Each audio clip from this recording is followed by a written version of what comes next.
Ya, KPU tidak lagi menampilkan grafik angka perolehan suara Pilpres dan Pileg 2024 di Sirekap. Hal ini menimbulkan kontroversi, karena lantaran menimbulkan polemik dan juga disinformasi. Nah, menurut Ketua Divisi Teknis KPU Idam Holik, ketidakakuratan sebagian kecil hasil pembacaan Sirekap ini menjadi penyebabnya. Sebagai gantinya pemirsa, KPU Kabupaten, Kota, dan Provinsi wajib mempublikasikan hasil rekapitulasi manual di website dan media sosial masing-masing KPU daerah. Dengan aturan baru ini, apakah masyarakat kemudian bisa mengontrol perolehan suara yang masuk? Selain itu, di mana pula ketidakakuratan Sirekap sehingga kita tidak bisa lagi melihat hasil terbaru dari Sirekap ini, pemirsa? Saat ini sudah bergabung bersama kami ada mantan Ketua KPU, yaitu ada Pak Arief Budiman, kemudian juga ada pakar politik, yaitu ada Prof. Burhanuddin Muhtadi, dan juga ada Mas Adi Prayitno. Selamat sore Bapak-Bapak semua. Selamat sore Mbak Tisa. Sore Tisa. Ya, sebelumnya kita perlu informasikan juga kepada pemirsa bahwa sebetulnya kami sudah mengundang pihak dari KPU, namun sampai dialog ini kami langsungkan pemirsa, pihak dari KPU tengah ada kegiatan lain sehingga tidak bisa bergabung dalam dialog ini. Pertama saya ingin ke Pak Arief terlebih dahulu. Pak Arief, sebagai orang yang dulu juga punya, kalau nggak salah namanya Situng, begitu ya, di zamannya Pak Arief. Sekarang namanya Sirekap. Menurut Pak Arief, bagaimana dengan ditariknya data-data dari Sirekap ini ketika sudah ada masa perhitungan suara?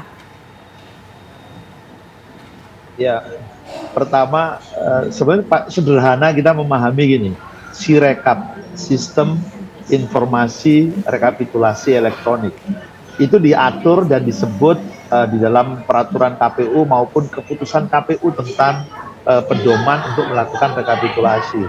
Maka jelas itu maknanya adalah memberikan informasi tentang hasil rekapitulasi, gitu ya. Nah, sebetulnya ada 3 tugas penting Sirekap, sebagaimana dituangkan dalam peraturan KPU ya. Pertama, mempublikasikan hasil penghitungan. Kedua, mempublikasikan hasil rekapitulasi. Ketiga, menjadi alat bantu proses pelaksanaan rekapitulasi. Nah, tadi di dalam cuplikan tadi kan disebutkan oleh Pak Idam ya, bahwa ketika proses rekapitulasi hasil pemilu dari luar negeri, Sirekap sangat membantu, data-datanya sangat membantu, gitu loh. Nah, kalau misalnya tampilan Sirekap itu tidak dimunculkan, ya sebetulnya bagi saya ya itu menyulitkan bagi publik, menyulitkan bagi peserta pemilu sendiri untuk mendapatkan informasi dengan cepat, dan itu bisa jadi sebuah kemunduran. Dulu saya kebetulan sejak 2014 ya mengawal proses yang elektronik ini. Dulu kami menyebutnya Situng, Sistem Informasi Penghitungan, karena memang yang ditampilkan adalah penghitungan, hasil penghitungan dari masing-masing TPS itu ditampilkan.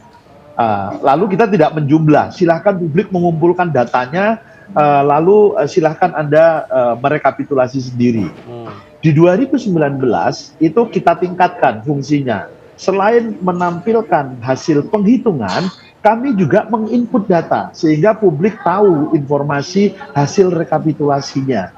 Nah, tapi kan kemudian ada beberapa kesalahan input. Nah, kalau nggak salah waktu itu sekitar 369 lah, ya kalau saya nggak salah datanya itu, dari 800.000 sekian TPS, dan kita sudah lakukan koreksi. Lalu Pilkada 2020, karena pengalaman di 2019 tentang kesalahan input, maka kita ubah menjadi Sirekap. Jadi Situng di 2014 dan Situng di 2019, kita ubah jadi Sirekap, namanya Sistem Informasi Rekapitulasi. Nah, itulah di Pilkada 2020, dipotret, dikirim hasilnya, langsung merekap secara elektronik. Gitu. Oke, Pak Arief, tadi Anda bilang ini dengan dihentikannya ini menjadi sebuah kemunduran. Nah, dengan tidak aktifnya data rekapitulasi sampai saat ini, apakah ini menjadi kekhawatiran bahwa publik tidak lagi bisa mengontrol nih, jadi tidak bisa menghitung lagi, tidak bisa melihat lagi sudah sejauh mana begitu perolehan penghitungan yang selama ini berjalan? Anda melihatnya seperti itu, ada kekhawatiran yang sama mungkin? Nah, sebetulnya publik bukan tidak bisa mengontrol ya, karena kalau saya lihat di webnya KPU di Sirekap, hasil penghitungan tetap ditampilkan. Kemudian hasil rekapitulasi baik di kecamatan maupun di kabupaten kota itu juga ditampilkan ya. Walaupun memang proses rekapitulasi sedang berjalan sehingga datanya masih sedikit. Tetapi dengan tidak ditampilkan dalam bentuk diagram, itu kan sebetulnya kan summary-nya. Summary dari seluruh proses rekapitulasi sehingga publik gampang dan cepat menerima informasi. Oh, baru masuk sekian kecamatan, oh baru masuk sekian kabupaten, baru masuk sekian TPS, jumlahnya sekian. Jadi publik fungsi Sirekap ini sebetulnya bisa beragam ya. Pertama bagi KPU sendiri, saya gampang aja lihat kinerja teman-teman di daerah. Kalau mereka belum mengupload data, pasti ada sesuatu. Itu biasanya saya langsung kirim tim ke lokasi itu. Kenapa mereka tidak mengupload datanya? Ada apa? Nah itu mungkin kendala teknis dan segala macam. Nah, bagi peserta pemilu juga begitu. Ini membantu mereka ya untuk mengontrol ini laporan dari saksi-saksi saya benar nggak, gitu kan? Dia bisa lihat dari Sirekap. Dan sebetulnya kalau saya tidak salah ingat, ada putusan Mahkamah Konstitusi yang mengatakan data digital, data elektronik itu berlaku untuk pembuktian dalam proses persidangan. Nah itu juga yang terjadi di persidangan di pemilu-pemilu sebelumnya gitu loh. Tetapi memang ada syaratnya. Syaratnya adalah dia memang mengambil data itu dari web resmi penerbit data digital itu. Misalnya kalau dia ambil Sirekap, ya dia ngambilnya dari web KPU, bukan dari web lembaga-lembaga lain gitu loh. Itu diperkenankan jadi pertimbangan mahkamah. Pak Arief, dengan dihapuskannya sementara rekap data di Sirekap ini, tapi kan di daerah-daerah tadi disampaikan bisa diakses dari media sosial masing-masing KPU tingkat kota, kabupaten, dan juga tingkat provinsi. Nah, apakah kemudian ini juga bisa menjadi katakanlah sebagai pengganti tolak ukur bagaimana kinerja KPU-KPU di lapangan, di tingkat provinsi, kabupaten, dan kota dengan hanya sosmed saja? Ya, pertama itu bisa menjadi tugas tambahan bagi publik ya, karena dia harus nyari satu-satu, gitu kan, ke web masing-masing daerah gitu. Saya tadi juga gitu, saya ingin melihat hasil rekapitulasi kecamatan A. Ya saya harus merujuk kecamatan itu, membuka sampai ke dalam ke kecamatan itu. Gitu loh. Tapi kalau saya sudah tahu hasil rekapitulasinya dengan tampilan diagram tadi, sebetulnya kan saya tidak perlu terlalu sulit harus masuk sampai ke dalam. Baik, saya ingin ke Prof. Burhan. Prof. Burhan, dengan dihentikan ini tadi disebutkan ada bentuk kemunduran. Apakah kemudian juga ini bisa jadi potensi terjadinya main mata di belakang tanpa diperlihatkan lagi ke publik hasil rekapitulasi sementara? Analisa Anda, Prof. Burhan. Ya, jadi menurut saya penghentian data di Sirekap itu tidak menyelesaikan polemik terkait dengan kontroversi perbedaan data hasil plano dengan data yang ditampilkan di Sirekap. Jadi tidak menyelesaikan kontroversi. Jadi ibarat yang gatal di kepala, yang digaruk kaki. Nah, apa masalahnya kemarin? Masalahnya adalah antara hasil plano dengan grafik yang ditampilkan hasil rekapitulasi di Sirekap berbeda. Itu ada gap, terutama di dua partai. Perbedaan yang kontroversi, apakah betul ada lonjakan suara yang tidak wajar. Jadi masalahnya di situ. Dan kemudian dihapus grafiknya, tidak ditampilkan grafiknya. Kalau saya pribadi lebih baik selesaikan dulu diskrepansi tadi. Kan publik sudah memberikan banyak masukan terkait dengan diskrepansi di TPS yang mengakibatkan ketidakcocokan antara data hasil plano dengan tampilan grafik di beberapa TPS tertentu. Itu saja. Jangan kemudian grafiknya yang di take out tampilan. Jadi saya setuju dengan Pak Arief ini. Publik tidak punya cukup waktu untuk menghadiri penghitungan manual yang berjenjang.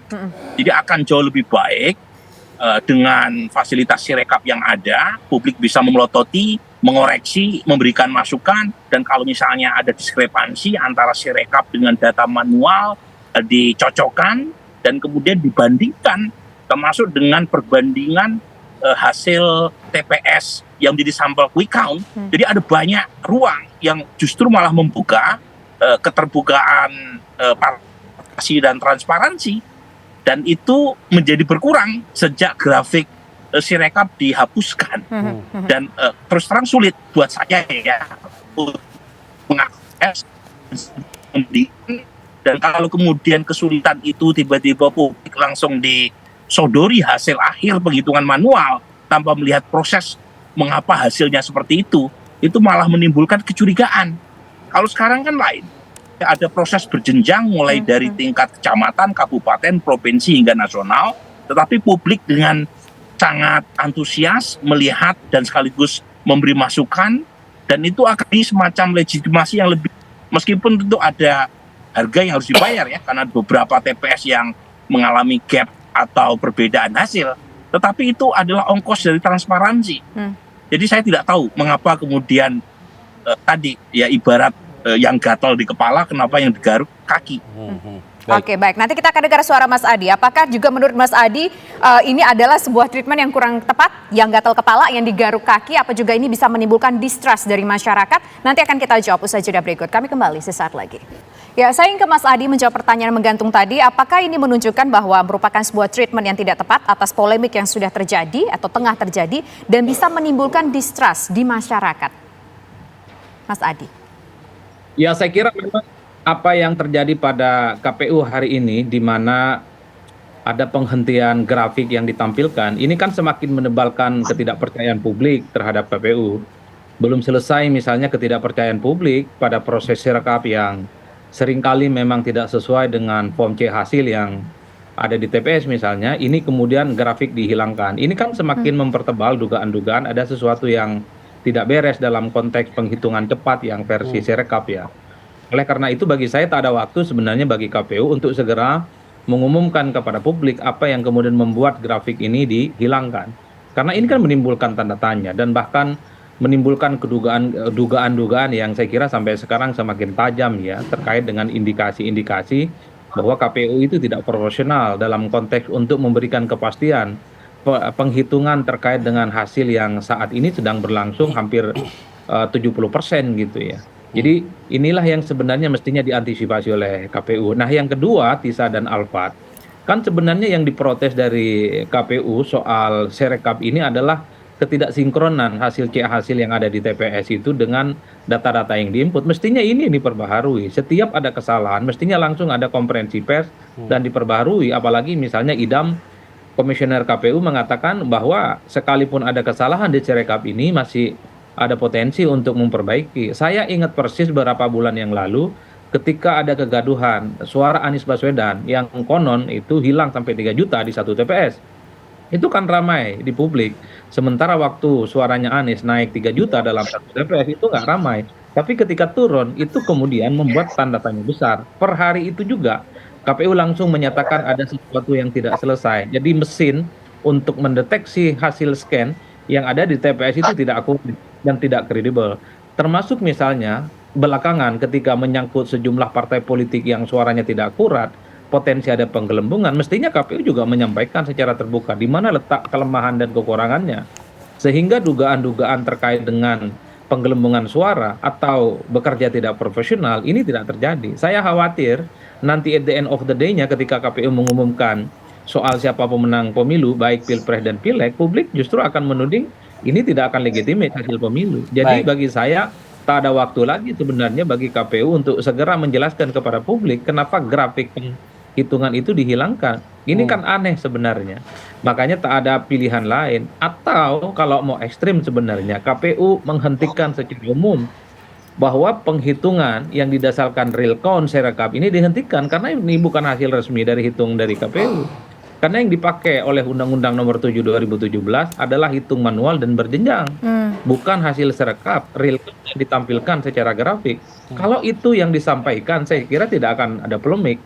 Itu artinya apa? Grafik ini dihilangkan sebagai bentuk misalnya bahwa KPU per hari ini akan menghentikan semua tampilan-tampilan grafik baik Pileg dan Pilpres terkait dengan hasil pemilu di 2024. Dan KPU mengumumkan juga bahwa publikasi yang terkait dengan hasil pemilu itu hanya dipublikasikan secara terbuka, terutama kepada mereka yang menjadi kontestan tim sukses dan tim pemenangan para partai politik dan tim paslon capres 1, 2, dan 3. Oke, Inilah baik. kepastian-kepastian yang menurut saya harus segera disampaikan oleh KPU supaya tidak menimbulkan kecurigaan.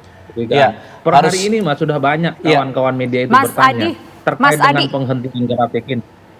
Ya Mas Adi, ingin mengkonfirmasi sekali saja dari apa yang Mas Adi sampaikan tadi bahwa kalau memang seandainya tidak ada resume ataupun grafiknya lagi saat ini di sistem Sirekap, sekalian saja Sirekapnya dihapuskan, Sirekapnya tidak ada lagi sistem Sirekap, begitu maksudnya Mas Adi?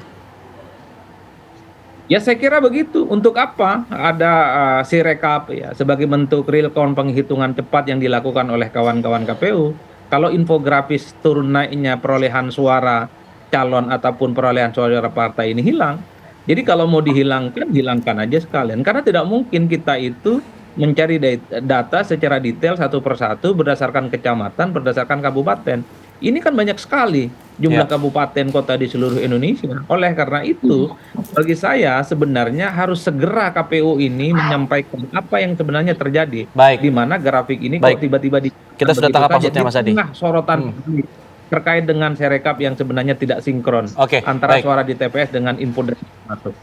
Baik, saya ingin ke Pak Arief Budiman. Pak Arief, dengan kondisi saat ini di mana data resume Sirekap ini dihentikan sementara, yang jadi kekhawatiran publik adalah ini bisa menjadi peluang atau potensi di belakang ada main mata, ada konspirasi lain begitu. Apakah ini, menurut Anda ini menjadi kekhawatiran yang patut diwaspadai? Pertama, gini, menghentikan Sirekap tidak mungkin. Dan itu bisa menjadi problem hukum baru. Oke. Kenapa? Karena penggunaan Sirekap itu sudah diatur dalam peraturan KPU, di dalam pedoman teknis KPU itu disebutkan. Bahkan fungsi dan penggunaan Sirekap itu detail sekali, mulai dari TPS, kemudian di kecamatan, di kabupaten, di provinsi, sampai nanti di tingkat nasional, bahkan pelaksanaan pemilu luar negeri. Ya. Jadi ketika itu dihentikan, itu akan timbul problem baru. Belum lagi soal penggunaan anggaran yang cukup besar ketika membangun Sirekap. Yang kedua, kenapa ini harus tetap dipertahankan? Ketika terjadi banyak temuan data, baik oleh KPU sendiri maupun oleh masyarakat, ya, itu sebetulnya menunjukkan bahwa transparansi itu membuahkan hasil. Apa itu? Peran publik itu meningkat. Semua orang melihat di Sirekap itu. Lalu mereka memberikan pandangannya, loh kok ini nggak cocok, loh kok ini nggak cocok, kok ini berbeda. Ini menumbuhkan partisipasi publik yang cukup luas. Kalau nggak ada Sirekap, coba semua orang diem aja itu, ya nonton aja. Pokoknya tiba-tiba di kabupaten digedok siapa yang jadi DPRD kabupaten, di provinsi digedok siapa yang jadi DPRD provinsi, di pusat juga begitu, siapa yang DPR RI, siapa yang DPD. Tapi kan bukan itu. Sebetulnya dengan adanya Sirekap, maka publik bisa mengikuti real yang tadi disebut oleh Mas Adi sebagai real count, itu perjalanannya bisa diikuti terus gitu loh. Nah, ketika terjadi sesuatu yang bermasalah, publik pun memberi catatan. Dulu kami merasa ketika ada yang memberi masukan, memberi catatan, menemukan keanehan, saya kontak dia, saya undang dia. Apa temuan Anda? Bagaimana ini? Kita selesaikan. Oh begini. Jadi selesai gitu loh.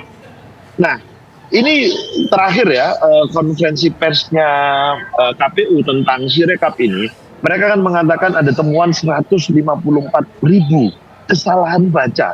Saya agak kaget sebetulnya, itu angka yang sangat besar loh, 154.000. Di era saya dulu, temuan itu hanya ratusan dari 800.000 lebih TPS. Nah ini kan sistemnya mestinya lebih canggih, termasuk ketika kami sudah menggunakan Sirekap di Pilkada 2020. Mestinya ini bisa disempurnakan gitu lah. Nah tapi kita nggak mau narik mundur ke belakang ya. Yang penting bagaimana KPU kemudian bisa menyelesaikan problem yang ada sekarang. Bukan kemudian malah mengurangi fungsi pelayanan terhadap publik, terhadap masyarakat gitu. Oke, baik. Nanti kita akan dengar suara dari Prof Burhan seperti apa sebaiknya. Apakah memang ya udah Sirekap itu harus ada tapi mesti transparan seperti sistem yang sebelumnya supaya bisa menjadi data cross check bagi masyarakat dan juga peserta pemilu. Tapi ada juga usulan lain mungkin dari Mas Adi. Daripada bikin polemik ya udah keluarkan saja hasil real count-nya tanpa Sirekap. Bagaimana sudut pandang dari seorang pakar politik sekaligus juga tentunya yang punya lembaga survei begitu ya. Karena tentu perlu untuk melakukan cross check data juga. Sesaat lagi pemirsa akan dijawab. Tetaplah bersama kami. Prof. Burhan, apa yang harus dilakukan oleh KPU? Tadi ada dua pandangan yang berbeda yang mengatakan ya sekalian saja Sirekap dihilangkan kalau begitu agar tidak jadi polemik lagi, atau juga ini bisa menimbulkan polemik baru, polemik hukum baru jika kemudian dihilangkan, harus tetap ada sebagai kontrol begitu. Bagaimana pandangan dari Prof. Burhan? Pertama begini, damage control dari KPU kurang bagus dalam menyikapi kontroversi terkait dengan Sirekap. Seharusnya ada semacam pusat krisis yang membantu semacam opini dan komunikasi publiknya supaya KPU tidak babak-belur menghadapi kontroversi berkaitan dengan Sirekap. Jadi masalahnya kalau ada tikus di lumbung padi, tangkap tikusnya, jangan bakar lumbungnya. Jadi manajemen krisis KPU menurut saya berantakan terkait dengan kasus ini. Jadi perbaiki segera untuk meningkatkan legitimasi KPU itu sendiri. Nah, yang kedua, saya termasuk orang yang setuju Sirekap tetap diadakan, bukan semata-mata karena sudah ada aturannya, tetapi ada fungsi penting yang selama ini dimainkan oleh Sirekap, yaitu sebagai kontrol terhadap penghitungan manual secara berjenjang. Jadi jangan lupa, modus operandi penghitungannya itu kan sangat hierarkis dan berjenjang, dan setiap jenjang itu punya potensi menghasilkan fraud atau kecurangan. Dan cara untuk mengontrolnya adalah dengan membandingkan dengan data Sirekap.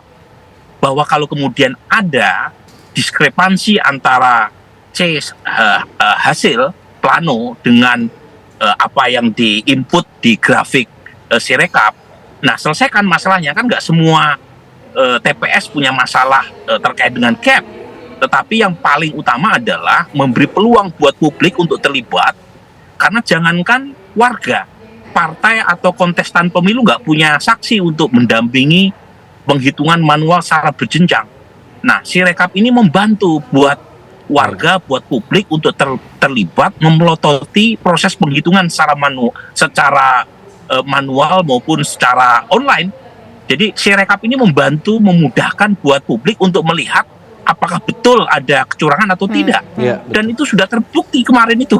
Alfat, kalau Anda lihat media sosial itu publik dengan semangat yang sangat tinggi, antusiasme yang luar biasa, mereka membantu menampilkan data-data yang tidak match antara C1 dengan data yang ditampilkan di grafik, dan itu bagus. Daripada tiba-tiba di tanggal 20 Maret publik disodori yang unggul partai ini, calon ini, tanpa dilibatkan dari awal. Kalau sudah di ujung, itu nggak ada kesempatan lagi buat masyarakat untuk melakukan koreksi. Nah, ini fungsi Sirekap yang menurut saya jangan sampai dihilangkan, karena ini membantu kita untuk terlibat secara aktif dan sekaligus membantu melakukan koreksi. Oke, baik. Nah, sekarang kita ingin mendengar suara Mas Adi yang tadi sempat mengusulkan agar Sirekap dihilangkan saja sekalian daripada dengan metode seperti ini dilakukan. Gimana nih Mas Adi? Dua hal saya kira, Tisa. Pertama, Sirekap ini kan bukan hasil resmi yang bisa dijadikan legitimasi oleh KPU untuk mengumumkan siapa yang menang Pilpres dan Pileg. Nah, yang kedua, sumber tawuran opini ini kan munculnya dari Sirekap. Ada data-data yang tidak valid ya di satu TPS dengan TPS yang lain, tidak sinkron antara cek hasil plano dengan input Sirekap. Ini kan munculnya juga dari real count yang ditampilkan oleh KPU, termasuk misalnya polemik soal PSI dan P3 yang beberapa waktu yang lalu yang dinilai dalam hitungan 1 ataupun 2 jam menggelembung suaranya dengan jumlah yang cukup tidak rasional dan perolehan suaranya naik secara signifikan. Oleh karena itu, saya beranggapan daripada memang meributkan sesuatu yang memang bukan acuan untuk mengumumkan secara resmi hasil KPU, untuk apa itu kemudian dipakai? Betul ada monitor, betul ada bentuk transparansi yang harus dilakukan oleh kawan-kawan KPU misalnya. Tapi kalau kemudian ada upaya dalam tanda kutip ya, seakan-akan publik ini kan dipaksa untuk meyakini KPU itu adalah hasil valid, hasil sah yang bisa dijadikan sebagai acuan untuk menentukan siapa yang menang. Sementara hasil C1 ataupun hasil plano itu ya mengikuti hasil Sirekap. Kan ini yang terjadi sebenarnya di kita. Makanya saya agak sedikit ekstrim sebenarnya. Tapi ini kan sebenarnya sebagai bentuk kritik. KPU setiap persoalan-persoalan yang muncul mestinya harus direspon secara langsung. Ya, Ketika ada baik. data tidak sinkron satu partai dengan yang lain, Baik. harus disampaikan apa bentuk kesalahannya. Terkait misalnya PSI suaranya yang meningkat secara signifikan.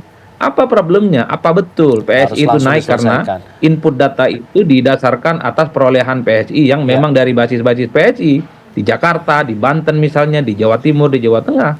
Itu kan tidak ada penjelasan-penjelasan apapun. Ataupun misalnya mesin Sirekap ini memang kacamatanya kacamata rabun. Angka 1 dibaca 1.000, angka 1 dibaca 1.000.000. Ini kan tidak ada penjelasan-penjelasan apapun. Sehingga pada akhirnya Baik. seakan-akan Sirekap versi KPU Persoalan itu ini yang kemudian sebagai memang harus alat Benahi. yang harus dibenahi oleh KPU dalam waktu dekat ini. Dan saya terakhir ke Pak Arief. Pak Arief, dengan kondisi saat ini, resiko apa yang kemudian bisa terjadi ke depannya ini? Ya, mitigasi resikonya ya itu tadi, bagian terakhir yang disampaikan oleh Mas Adi tadi, KPU harus. Halo. Tampaknya ada gangguan komunikasi dengan salah satu narasumber kami, pemirsa, mantan Ketua KPU. Ya, sudah tersambung lagi. Sudah tersambung Halo. kembali. Silakan, Pak. Halo. Oh ya, ya. Jadi menurut saya KPU harus mampu menjelaskan ya apa penyebab. Misalnya ada laporan tentang kenaikan angka yang tidak rasional.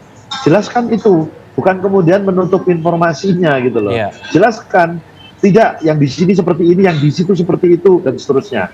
Karena saya yakin penjelasan yang transparan akan juga bisa diterima oleh publik. Baik. Terima kasih Pak Arief Budiman, terima kasih Prof. Burhan, terima kasih Mas Adi Praetno sudah bergabung bersama kami di Kabar Petang. Kita akan tunggu nanti respon seperti apa dari KPU menanggapi hasil situasi seperti ini. Selamat sore, Assalamualaikum. Waalaikumsalam.